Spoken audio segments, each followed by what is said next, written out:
Es un gusto compartir con usted este programa. Soy José Buendía y esto es Blanco y Negro. El objetivo de elevar la crisis de desaparecidos en México a la Asamblea General de la ONU es atraer la atención sobre las violaciones de derechos humanos en el país. Evidentemente, tiene costos políticos para el gobierno, pero invisibilizar o silenciar la situación no resuelve el problema. Al contrario, las reacciones defensivas de Sheinbaum exhiben las razones del Estado como limitantes para avanzar contra una situación que el Comité de Desaparecidos de la ONU califica de crímenes de lesa humanidad. El gobierno de la 4T ha hecho esfuerzos institucionales y legales, el anterior y este, para enfrentar un problema que suma ya más de 130,000 desaparecidos en el país, pero con pocos resultados significativos. La airada descalificación del informe refleja el temor de que se siente al Estado mexicano en el sillón de los acusados. Por el contrario, especialistas y organizaciones de derechos humanos han defendido que es una oportunidad para abrir diálogo y recibir cooperación internacional, dado que una de las mayores limitantes o obstáculos a las acciones oficiales es la falta de recursos para prevenir y buscar a los desaparecidos, abatir la impunidad en la justicia y resolver una crisis forense. ¿Qué escenarios se abrirán de llegar a la Asamblea General? ¿Qué significa que los desaparecidos aparezcan en el mayor foro internacional? ¿Qué dicen las familias? Lo debatimos y analizamos hoy aquí en Blanco y Negro. Comenzamos.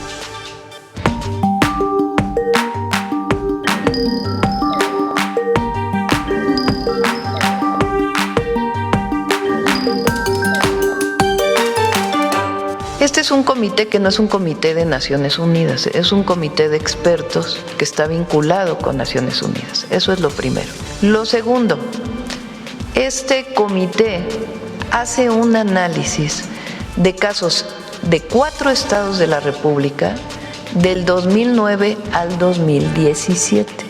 4 estados de la República, análisis del 2009 al 2017, y hay una extrapolación hasta el 2025, que rechazamos tajantemente la desaparición forzada como una herramienta del Estado mexicano.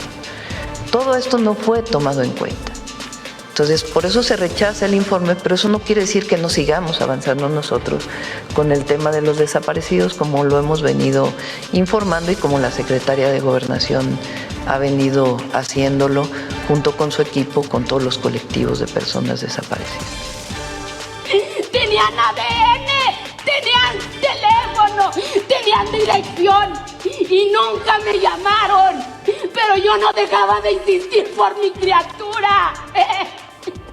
Acabo de sepultar a mi madre la semana antepasada y a mi hijo el sábado.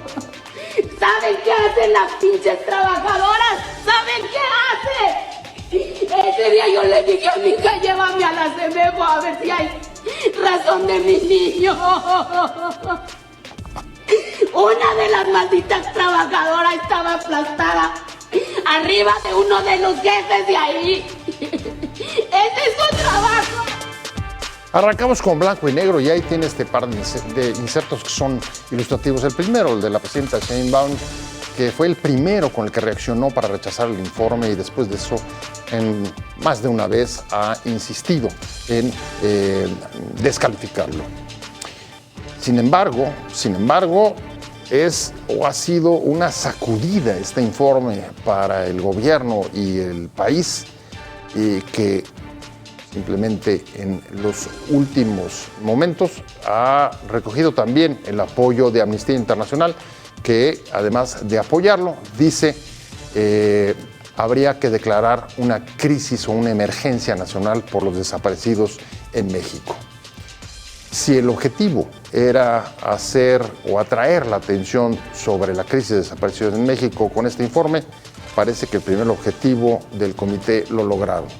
Porque, y ahí tiene la otra cara de la moneda, el segundo inserto con el que arrancamos el programa, las voces desatendidas, como la que aparece en ese inserto, de las víctimas que denuncian, esperan llamadas para poder buscar a sus desaparecidos y no llegan más que la desesperación. Muchas gracias por estar con nosotros en esta mesa. Nos acompañan, tenemos una mesa de lujo con especialistas en la materia. Nos acompaña Santiago Corcuera, que es expresidente de la Comisión contra los Desapariciones de la ONU. Nos acompaña también Sergio Aguayo, que es coordinador del Seminario de Violencia y Paz del Colegio de México, y Carlos Ramírez acá en el estudio, que es del colectivo Hasta Encontrarlo. Si les parece, se los saludo a todos. Por supuesto, muchas gracias por estar con nosotros, pero voy a arrancar contigo, Santiago, porque expresamente el informe y la solicitud para elevarlo a la Asamblea General de la ONU, lo que se proponía era atraer máxima atención sobre esto. Parece que lo lograron. Bueno, no estoy seguro de que el objetivo del comité sea ese. El objetivo del comité es el haber tomado la decisión de llevar este asunto de las desapariciones en México a la atención de la Asamblea General de la ONU, para que la Asamblea General de la ONU eventualmente adopte alguna resolución sobre México y sus desaparecidos, como lo ha hecho en otras ocasiones, por ejemplo, en la década de los 70s, en relación con la identificación de restos de personas desaparecidas en Chipre, o más recientemente con la instalación de una comisión especial de búsqueda para el hallazgo de personas desaparecidas en Siria.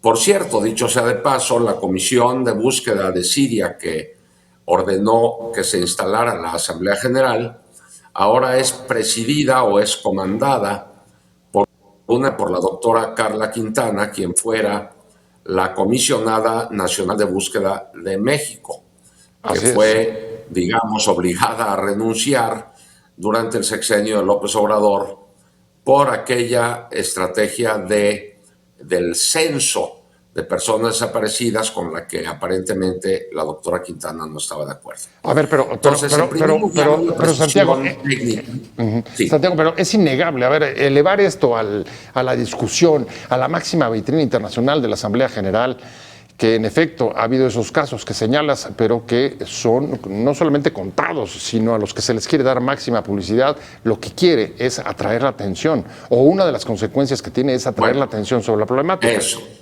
En eso estoy de acuerdo contigo, Pepe. Es decir, un efecto de la decisión del comité es que se ha generado una atención tremenda sobre el asunto, pero yo lo veo más como una consecuencia, como tú lo dices, o como un efecto más que como la intención del comité de que eso sucediera. La intención principal del comité es humanitaria. La función del comité es la protección de todas las personas contra las desapariciones forzadas, y su intención principal es que la Asamblea tome este asunto para que adopte una resolución que conduzca a la solución paulatina de la tremenda, profunda crisis humanitaria en la que está revolcado el país desde hace muchísimo tiempo ya. Sergio, a ver, una resolución humanitaria, dice Santiago, evidentemente eso sería una resolución en caso de llegar, ahorita vemos los escenarios, pero sería una resolución política. Tú mismo te escuché hace un momento decías qué sacudida ha sido esto para el país, pero es política porque no tiene efectos legales, es decir, no hay una investigación penal que vaya a señalar a ningún miembro de ninguno de los gobiernos que hayan estado involucrados o que hayan tenido que vivir o administrar una crisis como esta. ¿Qué opinas tú? Es un asunto... Lo que se debe entender es que a partir de la Revolución Francesa, el tema de los derechos de las personas entraron como legitimador de la acción de un gobierno. Ya no basta con tener el derecho divino, no basta con recibir los votos. Tienes que respetar una serie de principios. Y esa ha sido una constante durante los últimos 2 siglos y medio, aproximadamente, en los cuales hemos visto cómo derechos humanos se ha convertido en un legitimador. Y la comunidad internacional ha creado, y los gobiernos de los países han creado instituciones encargadas de salvaguardar que los principios de los que hablaba Santiago se aplican. Ese es el corazón del asunto, Entonces, aquí tenemos dos actores, las víctimas y el Estado. El Estado no le gusta que vayas fuera y las víctimas, como no tienen protección dentro, van fuera. Doña Rosario Ibarra de Piedra fue 18 veces a la comunidad internacional, aunque su hija ahora reniegue de esa etapa, y lo mismo hicieron los de Ayotzinapa y los colectivos de víctimas. Salen a buscar fuera la justicia y la verdad que no tienen en México. Y cuando lo tienen, Lo el hicieron gobierno las responde. madres de la Plaza de Mayo. Las abuelas de la Plaza de Mayo. Mira, hay una historia larguísima. A ver, lo dices bien, sin duda, es un legitimador de las acciones del Estado, porque el Estado está para proteger justamente los Estados democráticos, los derechos humanos. El problema es que en un momento, digamos, de cierta recesión, después de lo que ha ocurrido, por ejemplo, en Gaza, más de 40,000 muertos, lo que ha ocurrido en Siria, la guerra que estamos viendo en Irán, con los ataques de Estados Unidos y de Israel. Es decir, hay un cierto momento de debilitamiento que no sé cómo se refleje ahora llevando el caso de México a la Asamblea General. Mira, nadie lo sabe porque se va a empalmar con la elección del próximo secretario o secretaria general de la ONU, septiembre. Pero independientemente de ello, el hecho ya está. Hay un informe que es el hecho concreto que fue presentado ante la Asamblea General. Vamos a ver si lo aceptan. Ahora viene la batalla que no se ve, en la que participan Carlos en representación de víctimas, Santiago ha estado en organismos internacionales, y viene la diplomacia ciudadana silenciosa y la diplomacia gubernamental, que es fascinante cuando uno se acerca a entender que no es gratuito. Hay una batalla de años para que Naciones Unidas, el comité, aceptara, por ejemplo, que se presentaran casos individuales. Es hasta el 2020 cuando logran que el Estado mexicano acepte la presentación de casos individuales. Es bien importante, porque ahí ya pueden ir víctimas, ya puedo ir yo, ya puede ir doña Silvia Ortiz de Torreón, en fin. Cualquier madre puede llevar su caso si tiene la asesoría, y aquí entran las ONGs. ¿Por qué critican tanto a las ONGs? Porque son las que asesoran a las víctimas, porque las víctimas no tienen por qué saber los mecanismos para llegar a la Comisión Interamericana de Derechos Humanos, a la ONU, pero las ONGs sí, son especialistas en eso. ¿Por qué doña Rosario Ibarra Piedra critica al Centro Pro de Miguel Agustín Pro de Derechos Humanos? Pues porque son eficaces, tienen buenos abogados, y no hay nada que irrite más a un gobierno que los ciudadanos muestren tener los conocimientos y la capacidad para penetrar en las instituciones internacionales y nacionales. Pues precisamente, como lo acabas de recordar, está también con nosotros aquí en la mesa Carlos Ramírez, el colectivo Hasta Encontrarlas. ¿Y de dónde crees que vienen? Viene justamente de hacer búsquedas aquí, en unos hallazgos que se produjeron la semana pasada en las fronteras de Tláhuac, Chalco. Y Chalco. Así es. Sí, justamente la semana pasada hubo una jornada de búsqueda, la cual pues realmente no esperábamos encontrar esos hallazgos. Al viernes el comunicado que emitimos eran 219 restos óseos. Sin embargo, el sábado se amplió la búsqueda, ayer lunes y todavía hoy. Hoy justamente se localizaron 82 y al cierre de este día suman alrededor de 530 restos óseos. 530, que podrían corresponder, me decías, a 3 personas. El número mínimo puede ser 3 o 4 personas. Ahora, pero dime una cosa, acompañamiento de la autoridad. ¿La Comisión de Derechos Humanos de la Ciudad de México está apoyando? Cuando fue la jornada... voz en los medios? Sí, cuando se llevó la jornada de martes a jueves, sí acudió Derechos Humanos, la Comisión de Búsqueda, Fiscalía, Sedena, Guardia Nacional. Ahorita, como ya es una jornada ampliada y ya es netamente en tema forense, nada más están acudiendo peritos de Fiscalía General de Justicia de México y algunas personas familiares observadoras.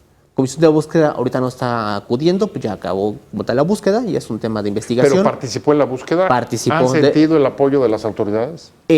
Actualmente sí se han visto más involucrados desde que entró ahora Luis Gómez como Comisión de Búsqueda. Creo que se han hecho algunos esfuerzos por justamente atender la crisis aquí en Ciudad de México, pero pues obviamente si nos vamos a nivel federal hay mucho rezago. Y eso pues obviamente repercute en que en Ciudad de México tenemos más de 6.300 personas reportadas como desaparecidas, de acuerdo a los datos oficiales en el Registro Nacional. Sin embargo, pues también hay muchas otras que no están reportadas y en Ciudad de México siguen desapareciendo personas. Esto pues tiene que ver también con la falta de seguridad que, aunque se trate de decir de parte del gobierno de Clara Brugada y del secretario que hay una disminución, realmente sí sigue este tema de la inseguridad pues todavía muy notable, ¿no? Y creo que tiene que ver también con el tema de cómo se va a ver la Ciudad de México ahora con el tema del Mundial. ¿Con el tema de qué, perdón? El tema del Mundial. Pues ahí están un poco la situación, Santiago, y pues creo que la pregunta que tenemos hacia adelante es ¿qué posibilidades tiene o qué posibilidades le ves de que este informe sea aceptado por la Asamblea General para ser discutido ahí en ese máximo foro? ¿Qué escenarios ves? Híjole, Pepe, pues es un poco una labor de adivinación. Te voy a explicar por qué. Porque como el artículo 34 de la Convención, que es el que prevé esta posibilidad de llevar el caso de un país en donde a juicio del comité se estén cometiendo desapariciones de manera generalizada o sistemática. Es la primera vez que se activa este mecanismo, no tenemos precedentes. Tenemos precedentes, como te decía yo, respecto de otros casos en donde la Asamblea General se activó ella misma, digamos, pero no a instancia o a impulso de un órgano de un tratado de derechos humanos como es el Comité contra las Desapariciones Forzadas. Entonces, bajo esa premisa de que no tenemos precedentes de la activación de este mecanismo, porque esta es la primera vez que sucede, mi impresión es que el secretario general de la ONU, que ya debe de tener el informe o más bien la decisión del comité en sus manos, debe de tomar en cuenta lo que dice la propia convención en su artículo 34, que dice que el comité puede llevar a la atención de la Asamblea General la situación de un país en donde a su juicio se estén cometiendo desapariciones generalizadas o sistemáticas para que la Asamblea General considere la cuestión de manera urgente. De manera urgente. Entonces, yo creo que si se atiende al llamado de ese artículo 34 de la Convención, el señor Guterres o su sucesora o quien fuere, tendría que llevar este asunto a la atención de la Asamblea General lo antes posible. Ahora, muy bien decía Sergio que se va a desplegar una especie de ejército de diplomáticos mexicanos que se van a ir a Nueva York a tratar de hablar con los embajadores y embajadoras de los 190 y tantos países que conforman la Asamblea General para tratar de entorpecer u obstaculizar este proceso. Evitar que para llegue. Que evitar a que llegue a la atención, a la consideración de la plenaria de la Asamblea, o en su caso que la decisión que en su momento adoptara la plenaria de la Asamblea fuera una decisión débil o descafeinada, por decirle de algún modo. A ver, pero yo esperaría que se tomen en serio la palabra urgente contenida en el artículo 34 de la Convención y que esto no lo procrastinen, por así decirlo. A ver, hay dos cosas que rescato rapidísimo de lo que acaba de decir Santiago. Sergio, urgente. ¿Qué significa urgente? Porque tú hiciste un señalamiento en tu comentario anterior sobre septiembre. Septiembre, que es cuando cambia el secretario general de la ONU. ¿Urgente sería antes de eso o sería después de eso? Y la otra parte que me parece muy importante es que no se genere una resolución débil o descafeinada. ¿Cuál sería una descafeinada y cuál sería una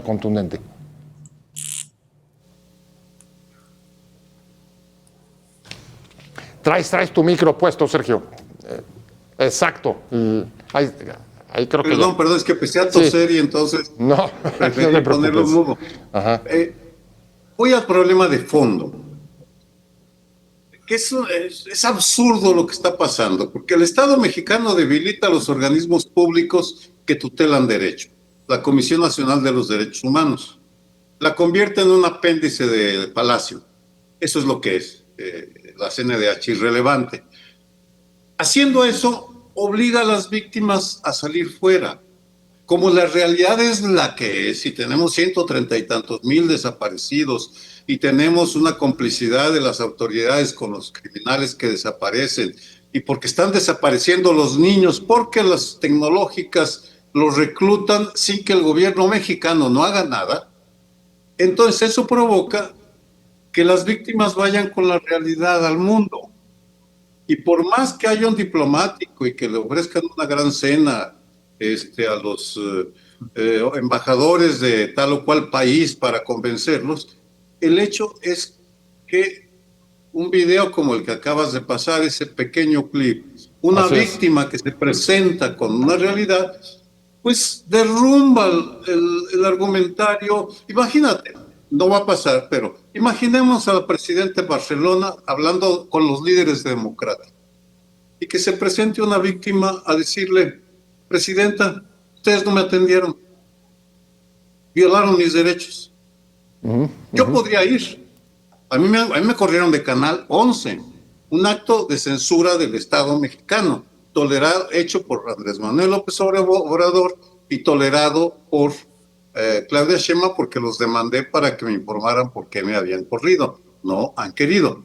Es decir, son muy vulnerables porque la verdad es que no están respetando los derechos de un gran número de personas. Es ahí donde está la paradoja.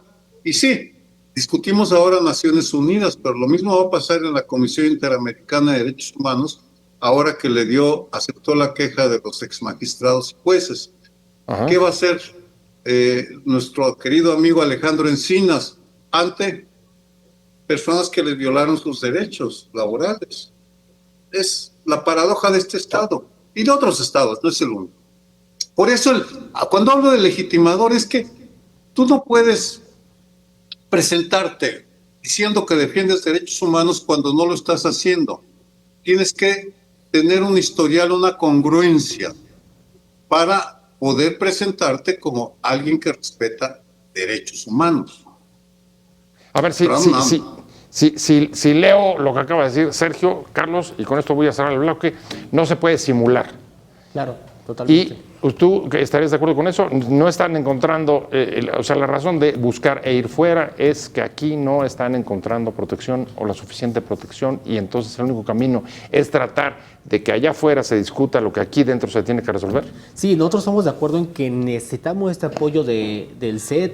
El artículo 34 tiene pues todo lo necesario para poder ayudarnos a justamente avanzar en el tema de las búsquedas, ya que pues el Estado simplemente no quiere mirar este tema. Hubo un tema también de clasificar las cifras, de modificarlas pues justamente a su manera para tratar de justificar que se está teniendo el tema, cuando la realidad es que pues las personas siguen desaparecidas y el Estado sí es pues cómplice, porque no solamente desaparecen de manera directa del Estado, también hay aquiescencia, y eso también creo que es algo que el Estado no quiere mencionar o no lo entiende como tal. Aquiescencia, una de las palabras que más molestó al gobierno mexicano del informe del Comité contra las desapariciones forzadas. Y vamos a una pausa rápido y regresando la respuesta. ¿Qué fue lo que dijo la respuesta de la comisión, el Comité contra la Desaparición Forzada, de las descalificaciones de los calificativos que utilizó la presidenta para rechazar el informe? Estamos en blanco y negro.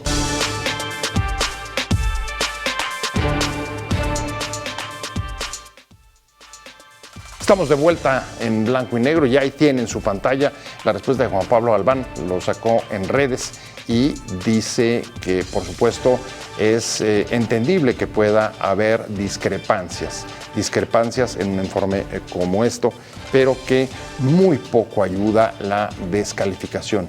Y esa es la que más molestó. Y voy contigo, Santiago, porque sí, en tu caso, que fuiste presidente del Comité contra la Desaparición de la ONU, una respuesta así, no sé cómo la hubieras valorado si a ti te hubiera tocado en su momento.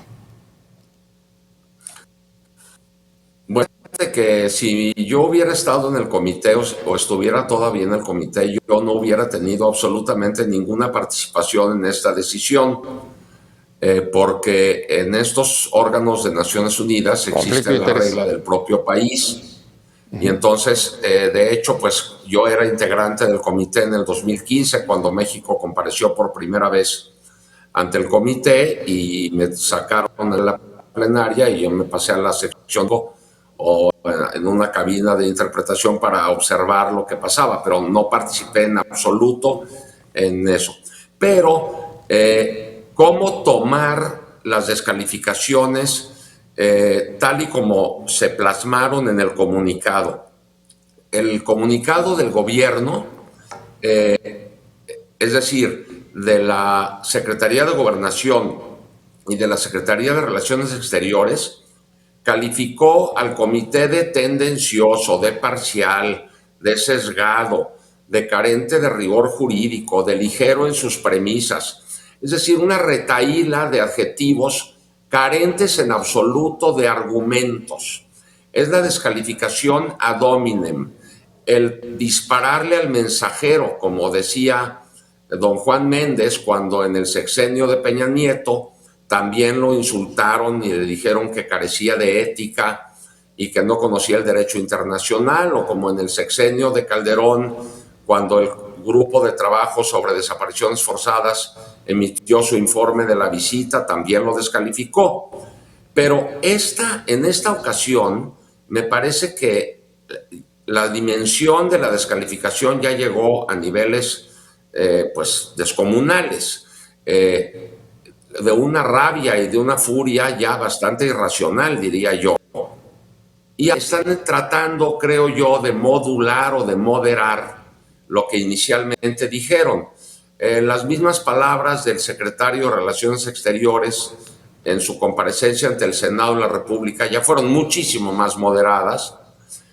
Se abstuvo por completo de usar adjetivos o de usar insultos. Dijo que no estaban de acuerdo, que consideraban que el comité o los órganos de Naciones Unidas tendrían que actuar con mayor calidad en sus procedimientos. Cuando yo doy testimonio de la profunda calidad y del rigor con el que se comportan estos órganos. Y después ya como que se está abriendo la puerta al tema de la cooperación, Pepe. Ya la misma presidenta dice, pues estamos abiertos a la colaboración, a la cooperación. El propio secretario de Relaciones Exteriores, que fue, creo yo, el que dio el primer paso hacia la moderación, está, creo yo, moderándose el discurso. Pero desde luego la descalificación inicial es completamente inaceptable, inútil, completamente improductiva, completamente improductiva. De nada sirve ponerse a descalificar y a decir que no estamos de acuerdo con el término de aquiescencia y no estamos de acuerdo con la vinculación que hizo el comité entre el artículo 5 de la Convención y el artículo 7 del Estatuto de Roma, y que anden diciendo que hay indicios bien fundados de que se cometen crímenes de lesa humanidad en México. Todas esas discusiones son absolutamente inútiles e improductivas. Lo que es necesario hacer es reconocer la dimensión de la crisis y atender las recomendaciones que en bandeja de plata está poniendo el comité a la Asamblea para que la Asamblea adopte medidas que contribuyan, que incluso están sugiriendo que se ofrezca dinero y sobre todo el respeto a las víctimas. Aquí está Carlos con nosotros, de mi profunda admiración. Él, junto con todas las demás personas, familiares de las personas desaparecidas, Son ellas y solamente ellas las que han logrado que esta cuestión haya llegado a la atención de la Asamblea General, porque ellas y solamente ellas son quienes han venido exigiéndole al comité que abriera este procedimiento. Lo han venido haciendo desde el 2015. Nosotras, las personas que acompañamos a las víctimas en calidad de asesores, pues somos eso, simplemente acompañantes, y nos dedicamos a dar asesoría y a redactar papeles, pero en atención a los reclamos que ellas hacen. Y eso es lo único importante, no ponernos a discutir en discusiones bizantinas que no conducen absolutamente a nada, sobre todo no conducen a la solución que las víctimas están reclamando. Como recuerda Santiago, en efecto, las reacciones no han sido esta la primera vez que han sido también airadas y virulentas. Ahí está la de Calderón, ahí está la de Peña Nieto con Juan Méndez. Incluso quería bloquearse una visita del entonces presidente de la Comisión a México, finalmente acabó dándose. Sergio, pero desde esa época es cierto que México ha desarrollado instrumentos institucionales y jurídicos, la expedición de la ley de búsqueda, nuevas maneras de hacer las contabilizaciones, etcétera. ¿Qué explica y por qué protocolos? ¿Por qué explica que haya, digamos, resultados, déjame decir, pobres, por no irme más allá, dado que no hemos visto más que el número de desaparecidos haya incrementado sexenio tras sexenio? ¿Qué lo explica si tenemos estos recursos que tendrían que, o que en otros lados ni siquiera tienen, aunque no tengan este problema? Mira, Pepe, tengo 40 años investigando el tema como académico y la respuesta es muy sencilla. Está en el término aquiescencia, que tanto les molestó. El pacto de impunidad. La presidenta podrá decir lo que quiera, pero guardó silencio y toleró a don Augusto López, cuyo secretario de Seguridad, Héctor Bermúdez, desapareció personas. Claro. Punto. ¿Por qué lo hace la presidenta? Pues mira, te lo puedo decir, he encontrado ejemplos cuando Vasconcelos se tuvo que ir de México por las elecciones de 1928, envió a alguien a Washington y el Departamento de Estado, ¿qué le dijo? Se tiene que aguantar, porque así son las cosas. Porque México ha tenido, el pacto de impunidad ha tenido de cómplice a Estados Unidos. Ese es en el trasfondo, es muy elemental y podrá parecer caricaturesca y un adjetivo, pero lo podría demostrar con ríos de información. Y en ese sentido todavía me sorprende que en 2026 una presidenta con doctorado de Berkeley y profesora de la UNAM venga a responder con esa pobreza argumentativa, negando la realidad. El Estado mexicano sí ha hecho cosas.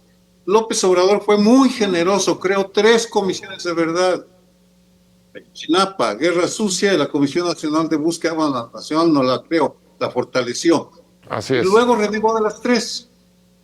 A partir de 2022, precisamente cuando el comité del CED presenta su primer informe, enfurece en 2022, cuando lo presenta y dice son tendenciosos los mismos adjetivos, porque el Estado mexicano, uno, no tolera sentarse con las víctimas, presidentes y presidentes.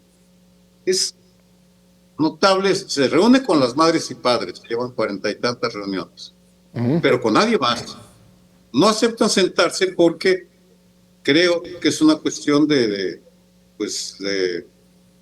temor a sentirse expuestos. La única vez López Obrador en septiembre del 2018 estaba demudado, aturdido, sobrepasado por los ríos de dolor que surgieron en Tlatelolco. Allí fue la reunión, terrible.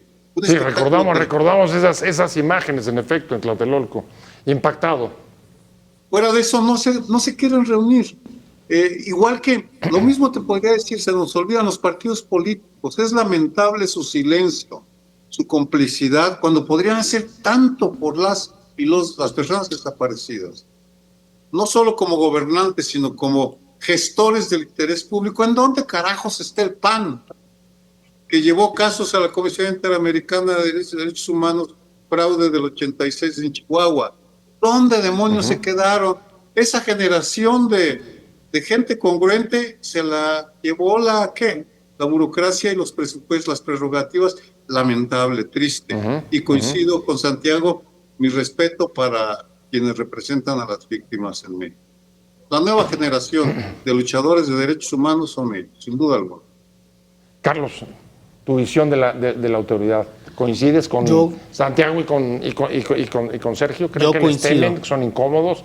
¿Se reúnen con ustedes? ¿Con cuántas autoridades está reunido? Realmente nosotros nada más hemos tenido contacto directo con autoridades del orden local y con el federal nada más cuando se hacen las mesas de trabajo con Segov, que más que mesa de trabajo ahora son mesas de escucha, cuando ¿no? Se hizo la reforma de la ley de víctimas. Eso, y ahora con el tema de los protocolos homologados de búsqueda de investigación, que están haciendo como este rediseño, nos avisan, se va a modificar y denos ideas. Pero más allá de eso, todo lo que tenemos es con el orden local. Exclusivamente. Exclusivamente. Hemos buscado también atención de parte de... Bueno, que dicho sea de paso, la Comisión de Derechos Humanos de la Ciudad de México fue la primera que salió diciendo que era una oportunidad para el diálogo, una posición distinta a la del gobierno, o sea, al propio gobierno de la ciudad y al federal. Exacto, y esto creo que es algo muy bueno porque pues hay un choque, ¿no? El orden local apoya en cuanto a derechos humanos y el federal, pues con la señora Rosario, pues dicen, yo apoyo a la presidenta y creo que no, o sea, no. Hay que ser muy objetivos en esto y dejar de lado el tema político porque, como lo comentó, es un tema más que nada humanitario. Y hay que atender esta crisis, no solamente los desaparecidos, también el tema de la crisis forense, que hay más de 72,000 restos y cuerpos sin identificar. En Ciudad de México estamos trabajando ya también el tema de exhumaciones, pero pues vamos apenas comenzando y ojalá esto se pueda seguir avanzando y que la presidenta realmente acepte este apoyo técnico, que acepte las recomendaciones y que se ponga a trabajar en lo que compete a la desaparición de personas, tanto forzadas como por particulares. Pues creo que ahí está la pregunta que está planeando sobre esta mesa, y es ¿qué curso van a tomar los acontecimientos, tanto en las posiciones del gobierno como de la ONU respecto a un asunto que ya está en el Consejo General, esperando si es o no admitido? Vamos a un corte rápido.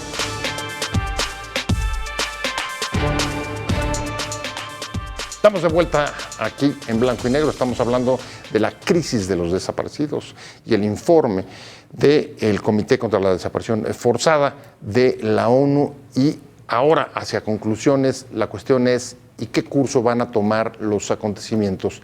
Y Santiago, de lo que has dicho, a mí me has transmitido un cierto optimismo en el sentido de que ves una flexibilización de las posturas del gobierno mexicano, incluso hasta la posibilidad de que llegue a aceptar la cooperación, pero dudas de si va o no a llegar a la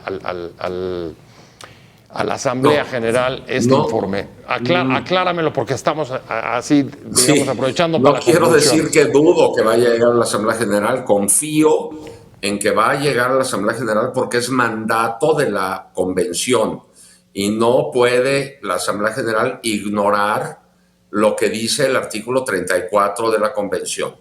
Y ese artículo 34 dice que la Asamblea General tiene que considerar esta cuestión de manera urgente.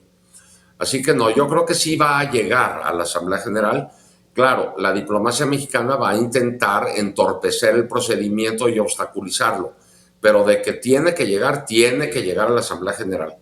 Y mi esperanza es que la Asamblea General actúe de acuerdo con el espíritu de la Convención y adopte una resolución fuerte, que no vaya a sacar una resolución, como te decía yo ahí, debilucha, descafeinada, que nomás diga profundamente preocupada por la situación en México, la Asamblea resuelve que la comunidad internacional apoye al país para resolver. No, queremos una resolución poderosa que diga: se ordena la instalación de un mecanismo extraordinario de búsqueda con apoyo internacional.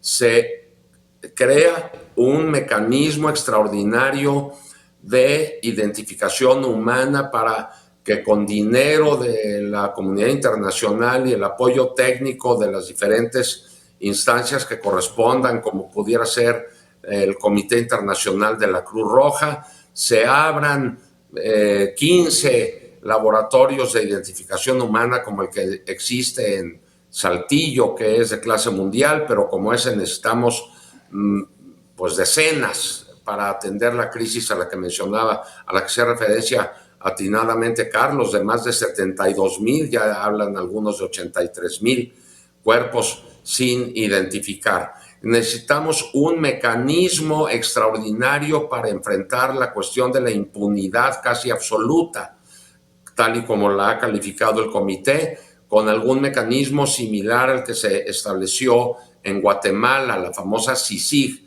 y una ayuda internacional para abandonar el modelo militar de seguridad, que es el que ha, desde Felipe Calderón en adelante, provocado la crisis humanitaria en la que está revolcado el país.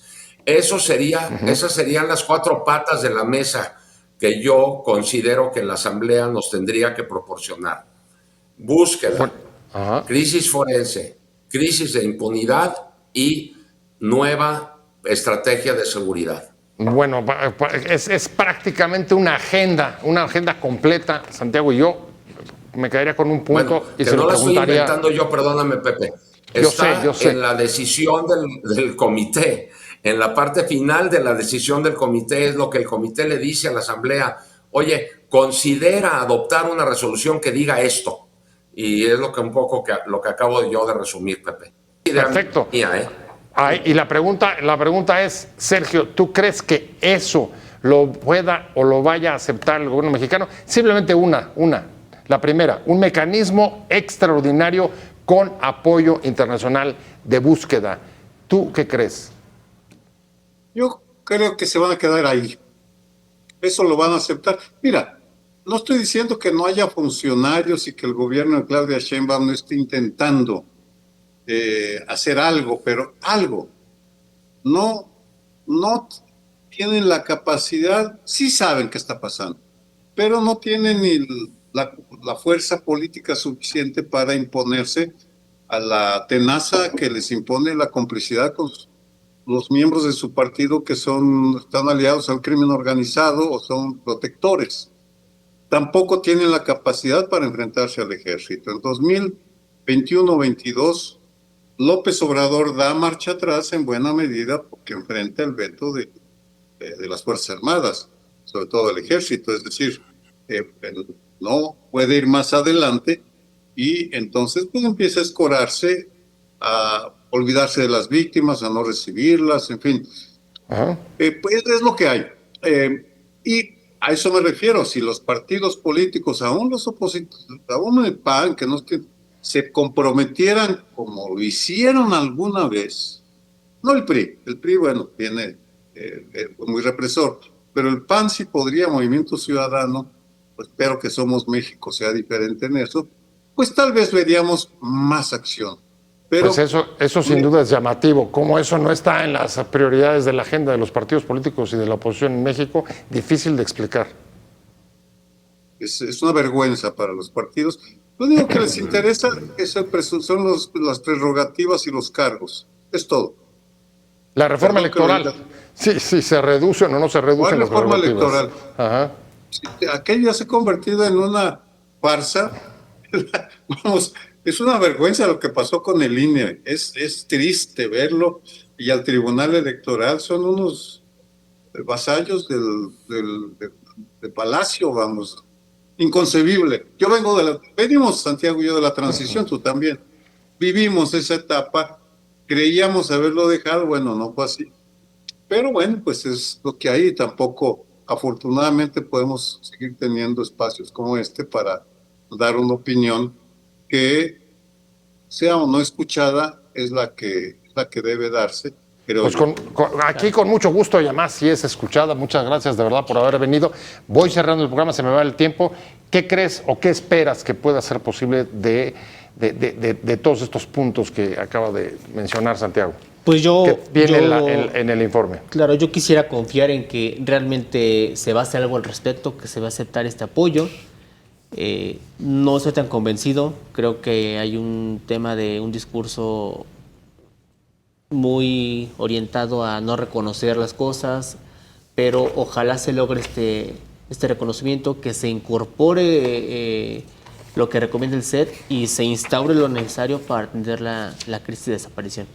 Creo que tiene que ser algo que tenga, o sea, ya es algo que ya está rebasado el Estado y tiene que aceptar el apoyo de la ONU. Porque no hay dinero, no ha habido dinero para esto aquí. Puede que haya recursos, pero se están mandando o dirigiendo otra cosa, ¿no? No quiero darle un nombre a esto. La austeridad ha llegado a algunas partes y otras no. Y esta que es una de las crisis más fuertes que la que estamos viviendo de derechos humanos. Muchas gracias, Carlos Ramírez y colectivo Hasta Encontrarles. Muchas gracias, de verdad, por haber estado con nosotros.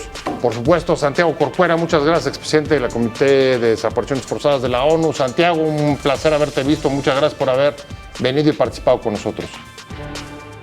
Gracias, Pepe. Y desde luego también Sergio. Muchas gracias, Sergio. Fuerte abrazo, muchas gracias. Un gusto haberte visto. Coordinador del Seminario de Violencia y Paz del Colmex. Muchas gracias, Sergio. Gracias a ti. Gracias a los tres, pero sobre todo a usted por haber estado con nosotros aquí en Blanco y Negro. Nos vemos como todos los martes y jueves, 10:30 de la noche. Tenga una muy buena semana. Páselo bien. Hasta luego. Adiós.